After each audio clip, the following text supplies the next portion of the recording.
We have David Meyer here from Valor Molds. Tell us about mold and attics. How's it going? My name is David Meyer. I founded Valor Mold Removal about 10 years ago. We're a family-run company. It's actually my stepdad, Donnie, is our head tech. My mom runs the office.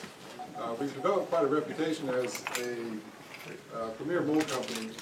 We do a lot of high-profile projects. I don't know if you've seen, WAMU did an article where they did an article on DC house flippers.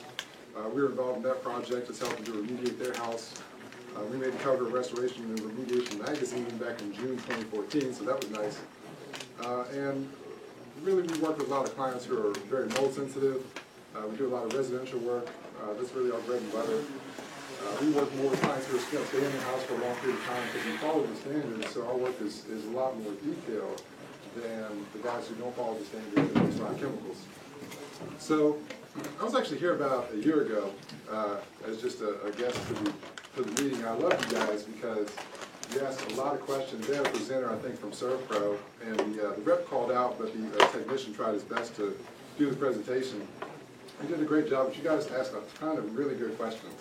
And one of them that came up was something that comes up this time of year, which is, why do attics get moldy? Why do attics get wet?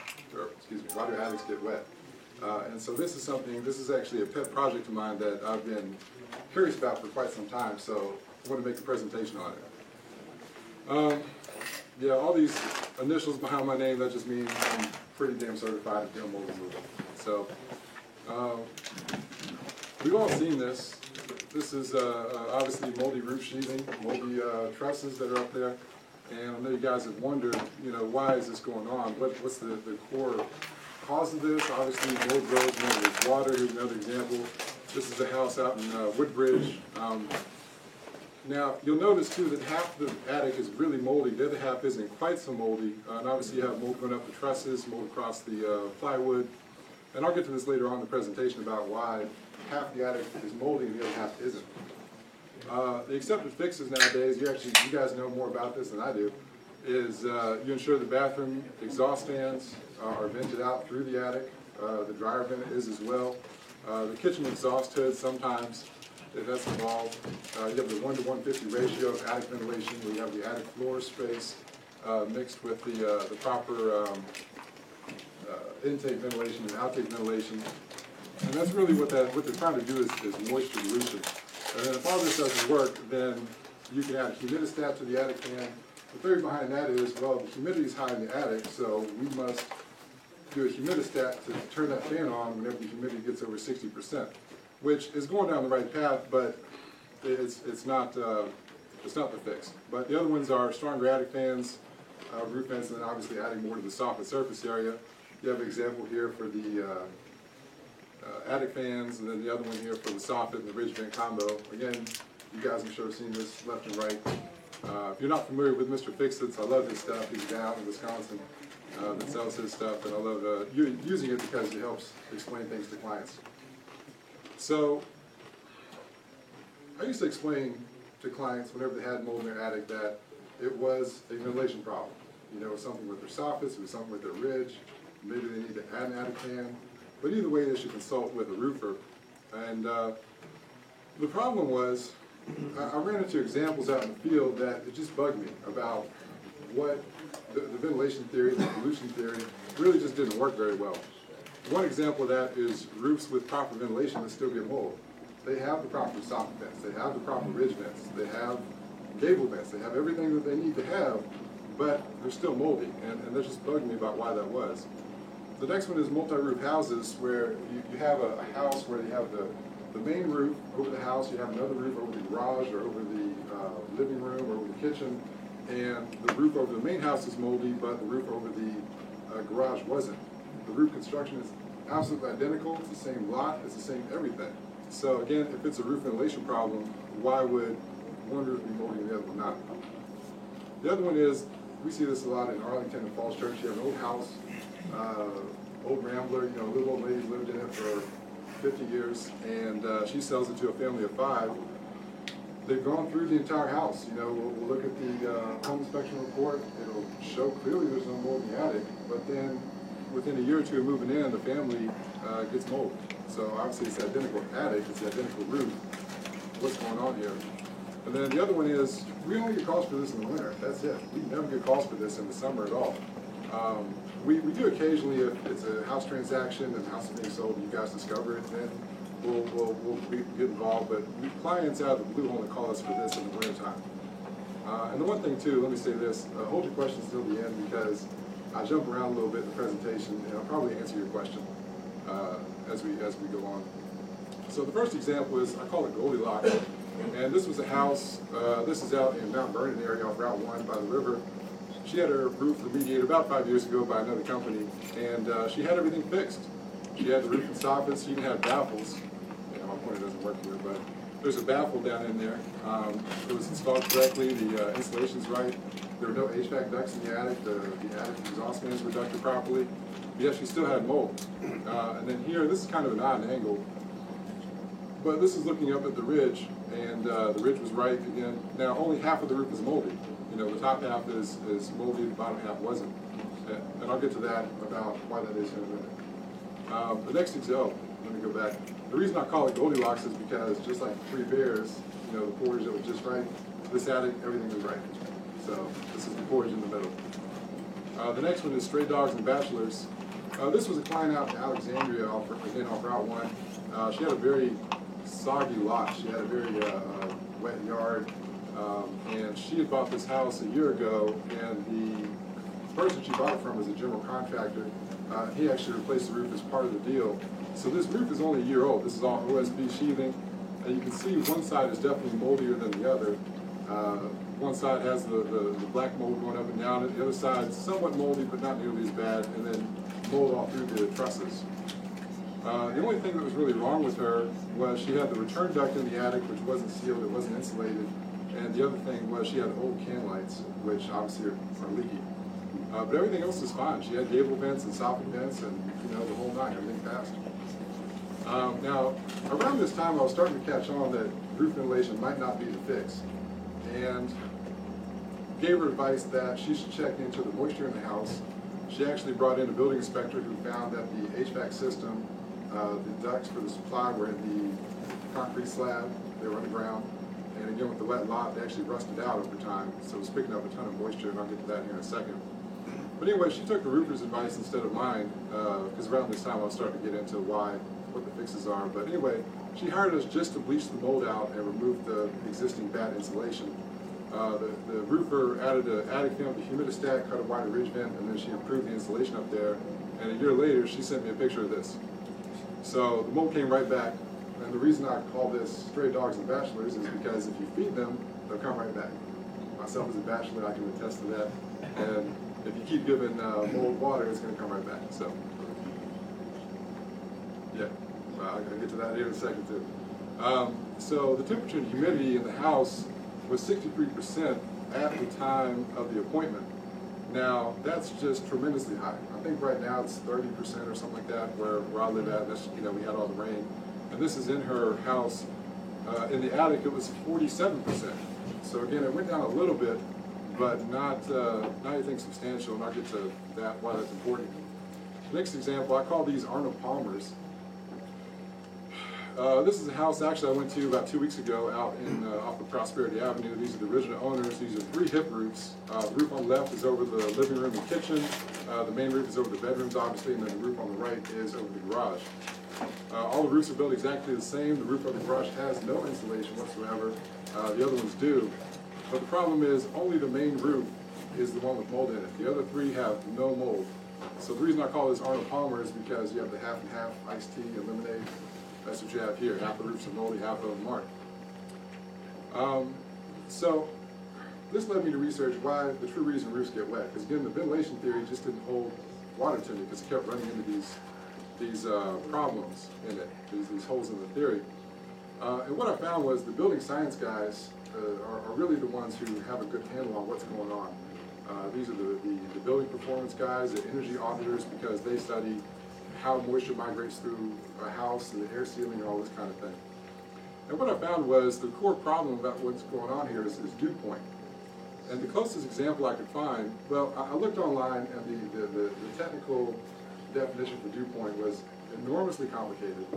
I didn't want to get into it. I didn't want to explain it. The best anecdote I could find is you take a can of cold beer out of the refrigerator in the summertime and you instantly get condensation on the outside of it. And what's going on here is the high humidity in the air and the high temperature, there's moisture in the air, and what's doing is condensing on the cold surface. So we've all seen this. This is the rusty nails in the roofs with the black circles around them. And basically it's the same thing. So these shingle nails are the coldest part of the roof. Obviously they stick through from the outside. The roof is cold, it's metal. And so what you get is the shingle nails are actually what gets wet and it gets rusty. The wood itself never drips. It's a porous substance, it's semi-porous, so it's going to go ahead and collect that moisture and it's not going to drip. So you'll commonly see drip marks on the insulation. And in this particular picture, that truss right there, that actually is moldy. It was hard to tell. And the sheathing, the plywood above, is moldy as well. This was really hard to see.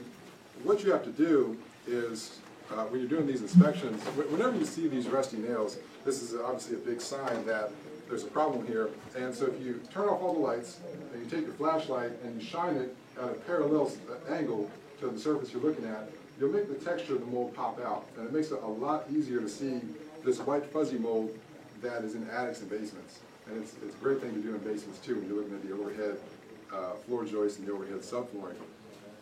You'll catch quite a bit of stuff, quite a bit. So, going back to the stray dogs and bachelors example, taking this is if you type in dew point calculator into Google, it'll come up with this. This is probably the most popular one, and I like it because it has sliders. And so if you punch in the temperature, if you punch in the humidity, it will spit out the dew point. So taking her readings at 70 degrees, 47% relative humidity, the dew point is 49 degrees. Now I took this picture, you guys can't see it probably, but February 22nd. Hey Don, you want to do the handouts? Yeah. I'm sorry, we actually have copies of the presentation, so that way you can follow along and take notes. Sorry. At 49 degrees, whatever object is in the attic that's 49 degrees or less is going to get condensation, it's going to get dew point on it. And the thing is, here in the middle of February, you can just imagine that, yeah, it's going to be colder than, the roof's going to be colder than 49 degrees at 3 o'clock in the morning. Well, now with the global ice caps melting, maybe not, but we'll see. So the basics of what's going on here is you have, we as humans, we generate moisture. Just walking, talking, breathing, showering, exercising, washing clothes, everything. It generates moisture, and then that moisture rises. Hot air rises, we've all heard this. And so, again, the diagram just showing what's going on. So all this moisture is all getting pulled up into the attic. So the fixes in the order of effectiveness are 1, 2, just like the ventilation theory, duct the dryer and the bathroom exhaust fan straight out through the roof. That didn't change, that's still ultra important. The next one is actually to dry out wet basements and crawl spaces. This is a huge problem. A lot of times the moldy attic is just a symptom of deeper issues in the house. And I'll get to this here in a second, but this causes all kinds of problems. Obviously mold in the basement, mold on people's stuff, it causes indoor air quality issues. The next one is to seal up the attic floor. I'll get to this in a second again. But basically sealing up the attic floor so that hot air stops rising. And then the fourth thing is proper roof ventilation. Now, this is in the order of importance, and this is a measly fourth. You can't substitute the fourth one in place of number 2 and number 3. It won't work. It's just a very weak solution. And then certainly no attic fans, and I'll get to why in a second. Now, ducting exhaust fans, right? We've all seen this. This is the bathroom exhaust fan just brought right up to a roof vent. And the problem with this is wind has an enormous effect on attics, on roofs, on ventilation. So the wind is going to go ahead and blow any of the moisture coming out of this right back into the attic, and it's not going to be effective. So the best practice is obviously the smooth metal elbows directly out. I don't know about insulating it, maybe in Wisconsin, but that's really not needed here, in my opinion. I don't know. The next one is drying out wet basements. This one's huge. This is what I deal with all the time because we spend most of our time in moldy basements. 3 things that you have to have done. Obviously, the gutters need to be cleaned or the water's going to come and drip next to the house. The gutter downspouts are enormously important. We see this all the time. where the gutter downspout empties right next to the house.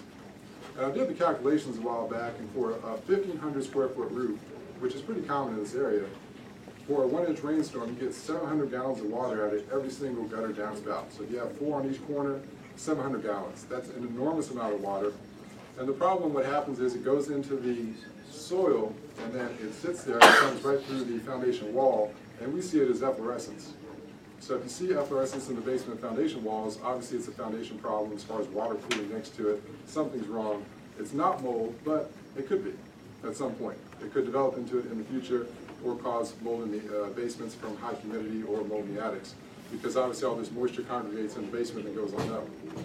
Now the third thing is the grading. The grading must be positive, sloping away from the house, so that way when it all works together, again, the water goes into the gutter, down the downspout, the grading is positive, it all flows away from the house.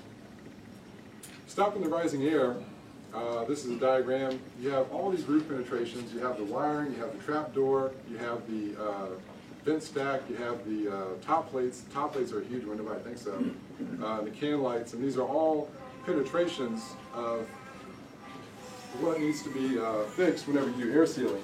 Now the thing that I like to point out, the reason the attic fans aren't effective is because if you install an attic fan here, you're telling me through magic that it's all going to pull through the soffit vent, it's going to ignore all these other penetrations? I don't think so. It's going to pull through the path of least resistance, which is going to be through the house. So a lot of times the roofers will add extra attic fans, and more powerful attic fans is a big one, or solar powered attic fans which run all the time, and now you're pulling air from the house 24/7, which is not a good thing. So the fix is to spray foam everything. And not spray foam the entire attic floor, but just the specific penetrations, the top plates, the wiring, all that kind of thing. Now the best ways to ventilate a roof, I went to 2 experts, Joe Stibrick, I don't know if you recognize his name, but he's the founder of Building Science Corporation out of Massachusetts. He is the Mac Daddy grandfather of building science. He's been around forever. He's who the government goes whenever they have problems they can't figure out. And he writes a ton of white papers. I love him to death. Some of them are kind of complicated, but still, if you want a brief summary on building science, he's the one to go to. But anyway, he likes soffit to ridge vent ventilation, but he really likes unvented roofs. They're better in hurricanes. They don't catch on fire as often. There's all these kind of benefits to it. But he makes the point, your attic floor has to be airtight for a fan to be effective. If you have the attic floor airtight, you don't need the attic fan. So, wait, did I say that right? Yeah. Perfect. Thanks. The next guy is Bill Rose. Why did you say that? Because if you sew up the attic floor, you don't need the attic fan to dilute the moisture comes up into the attic floor. You've eliminated, you're now making the attic completely cold. The purpose of the attic fan is to remove the heat that's inside of it. Because the heat is from the shorten the life of the shingles, the shingling. He's saying if you seal it, you let it soften, it can't heat it well. Right. Now they're just going to flow. Heat up because it's still hot. But, and this Can is, you this guys is repeat actually, the questions or say it louder, because we just can't catch it in this microphone at all? Sorry. well, hold on, because I'll get to this in a second. Because Bill Rose, he studied roof ventilation for 20 years. He does nothing but model this stuff. He's out of the University of Illinois. He is the expert on roof ventilation. Because before I made this presentation, I said, I want some numbers on truly how effective roof ventilation is. If you ventilate a roof through ridge and soffit vents, how much is that going to drop the temperature? His literal response, I have it in an email, is whatever. Literally, that's what he said. He said it's all noise. Whether you do an attic fan, whether you do soffit to ridge, it really doesn't make a difference. It's all just, you can't really model it one way or the other. He did some data where he had a chart and it showed the effect of wind speed. It was wind speed affected roof ventilation, and basically it was all over the map. You couldn't plot how many air changes an hour happened in the attic with the different ventilation methods. So this guy's the expert. I go with what he says. You know? So he watches the vent wars in astonishment. Now, going back to why these roofs are half moldy, obviously this is a hip roof. This is out in Springfield. Half the roof's moldy, half of it isn't. Moldy half is the north side. I heard somebody say that there. There you go. Yeah. Exactly. So in the wintertime, the sun sits lower in the sky and it tracks from west to south to east. The north side is always shady, and what happens is, since that side doesn't get warmed by the sun, it reaches dew point more often. So that's why in a hip roof you'll see two sections of the hip roof are moldy, maybe one, and of course trees have a big effect too. So sometimes with heavy tree overshade, that will mess this whole thing up. But if you have a house standing on its own, the north side is going to be the moldy side. The question we get most often is, will this get into my house? Is this going to affect my family? Am I going to die? The true answer to that is not in the winter, because the mold spores are very buoyant. They follow the path of air. Hot air rises, so it's going to go out through the attic roof. It's not going to be an issue in the winter time. It's not going to affect the indoor air quality. The problem is in the summertime, the reverse happens. So because these attic ceilings are moldy, or the attic floor is moldy, the mold spore is going to follow right along with it. And it didn't make sense to me because it was drilled in my head that hot air rises, and I always wondered, like, why would it flip? And the reason is the second law of thermodynamics is heat goes to cold, right, Doc? So the airborne mold spores will follow right along with it. And you hear some people say the spores will be filtered out with the insulation. Maybe they will, maybe they won't. But I know in our machines, we use HEPA filtration. We don't use 6 inches of fiberglass insulation to filter out mold spores. That's a very bad idea. But in the same sense, some people smoke with their kids, some people run red lights, some people don't wear their seatbelts, so it's totally up to them. I'm an office guy, I just don't know anything. So the next thing is, how do you do mold remediation in attics? There's 3 basic methods. The first one is soda blasting. Now this is the best method for new roofs. For roofs less than 5 years old, the customer really wants to keep it intact. It's the most thorough method, it's by far the most violent. I'll get to examples of what we do here in a minute. The next option is HEPA sanding, which by far is what most clients choose, because most clients come to us and the roof is already 10 or 15 years old. Now this option is like a ballet in the sky, where the roof is tearing the roof out while we're sanding the mold off the trusses. And I'll get to pictures here on what we're doing here in a minute. The third method is chemical treatment, which by far is what most people are familiar with. Most of you guys are familiar with it. Most mold guys, that's all they do is chemical treatments, but it is not proper remediation whatsoever. The reason being, the mold grows a root structure into wood. That's how it decomposes the substance. So when you do a chemical treatment, it's completely superficial. And I have mold standards that back me up. I'll get to that in a second. So soda blasting is just like power washing, except we use baking soda. This is an example of a project we did out in Hummer Road. This is actually in the basement, this is in the attic, but the before and after is basically like stripping the mold completely out of the wood. And it's nice because it's still gentle enough to not affect the wiring, not affect the pipes, it won't cut through it like sandblasting will. But the problem is, matter of fact, let me go back. The problem is the top 2 methods, they're about the same price, because with the soda blasting, you're going to pay the mold guy a lot of money. With the HEPA sanding, you're going to pay the roofer a lot of money. But I recommend clients get the HEPA sanding because at least they get a new roof out of it. With our method, we still have the same roof. We're just stripping the mold out of the underside of the wood. You're saying it's on the other side too? What do you think? The mold, it's on the roof side of the sheeting? No, it's just on the interior side. Because again, it's the dew point, you put the condensation on the interior. And so yeah, it's all on the interior side. So we're not worried about the shingle side. But you're referring to all the sheeting trusses too. Like you mean trusses and everything? Yeah, well, pretty much whatever's molded. Okay, insulation. The installation has to go.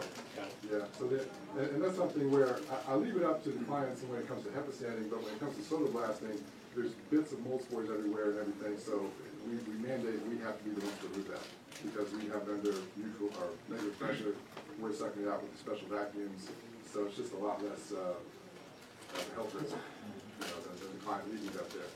Because again, if they don't fix the problems in the roof, in the wintertime or in the summertime, that air is going to come down into the house. Is there a health risk to the occupants of With mold? with your process? With soda blasting? No. Because what we do is we put the, matter of fact, I'll get to it here in a second. We put the house under positive pressure. So we have a machine that sits in the yard. We use these to create negative pressure in basements and living rooms and bedrooms. We'll set up containment barriers. We'll put these machines in. We'll suck the air to the machine. We'll duct the exhaust out of the window, and it creates negative pressure. So that way, all the mold and everything that's floating around in there goes through our machine. when we do this HEPA sanding option, we flip it. We'll actually put the machine out in the yard, and it will pump the house full of air. So what it does is it cooks the house up like a balloon. So it puts it under positive pressure. So the customers can definitely stay in there while we're working. It's just, you know, in the dead of winter, sometimes it's not too comfortable having 30-degree air pumped into your house at 2,000 CFM. Really? Yeah. Now, this is actually a picture of me HEPA sanding. You see all the PP, or personal protection equipment, respirators, suits, gloves taped up. This is just a regular orbital sander hooked up to a HEPA vacuum. Now, we've changed the setup to make it a little bit less dangerous because this is the most dangerous projects we do. Obviously, you're unbalanced, you have the suit on, the shoes are covered, and you know, the chance of falling off the roof is pretty high. So we've changed this to now have a central vacuum, and we just hook the sanders up to it and run around there like the jungle gym to sand the trusses off. So what's happening here is the roofer has torn the roof off, we come in, sand it, and then as we finish sections, the roofer will put the roof back on. So, like I said, it's like a ballet. A lot of roofers don't like working with us because this takes minimum 2 to 3 hours. Some attics it takes, you know, 4, 5, 6 hours. So the roofers are dependent on getting in, getting out. Their subs come in there, bang the roof out. They want to get that job done in a day. You got us in the mix, it might take 2 days. You know, so this is something that we make clear to the clients. We make clear to the clients who we tell them you should make this clear to the roofers because the roofer might change your bid based on when he finds how long it will take. Do you ever do soda blasting the roof off? No, because you turn the neighborhood into Christmas. So, because the baking soda comes out, it's a tremendous amount. It's very violent. So, I didn't form any pictures of a setup, but we actually do quite a bit of negative air pressure. We have a big giant dust sock that's like 15 feet long to suck that air out and then collect it in the sock outside. So there's quite a bit that goes into it. So no, it's just like putting insulation in, blowing in insulation, you wouldn't want to do it with the roof off. Yeah. Now, I mean, if we're blasting a brick wall or something, there's a way to do it where we'll throw water in the mix and it will cut down on the dust. But we don't do graffiti removal or anything very often. It's just, we're mold guys, that's all we do. So What was why is the sanding better than the blasting? The It's only not- thing you do, the only thing extra you're getting is sand to top of the truss. If you blast, isn't everything else blasted? yeah, if we blast, everything's blasted. It's just, Except the top of right, which we're really not worried about because that's not, the top of the truss isn't moldy. It's not reaching dew point. Because it's same with the sheet. Exactly. Right. But to answer your question, the cost, the HEPA sanding is a better option because the client gets a new roof out of it. The cost is about the same because for most clients for the soda blasting option, it's about 10 to 15,000 for a single family house.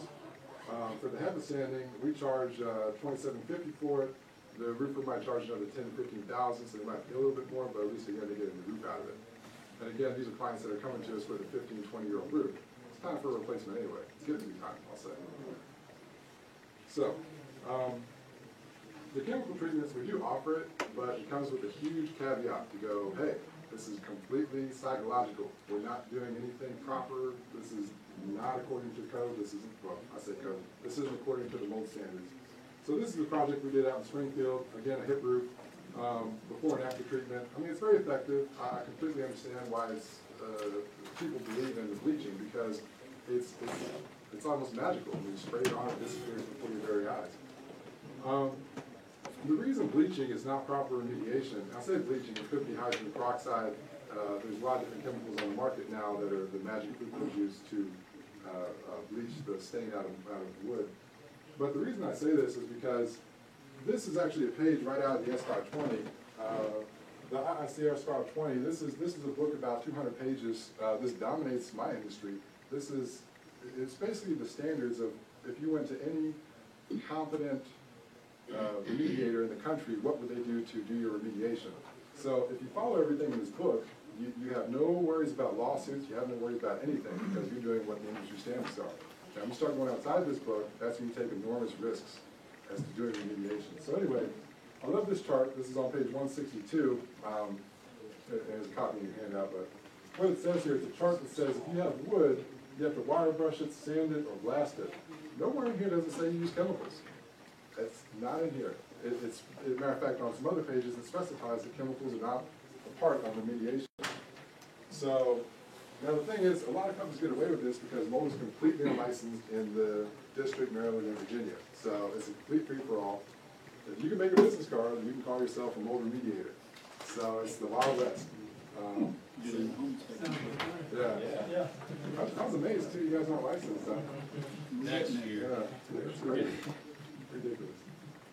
Now you see this sometimes too, you'll see white stuff painted on all the attics, the trusses, the sheathing.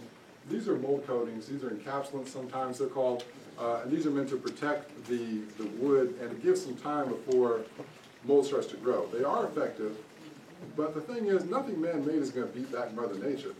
Water is a very powerful force. You're not going to paint something on it and just stop water. I mean, it's like painting Drylock on a foundation wall. It's not just going to, stop water flowing through the foundation.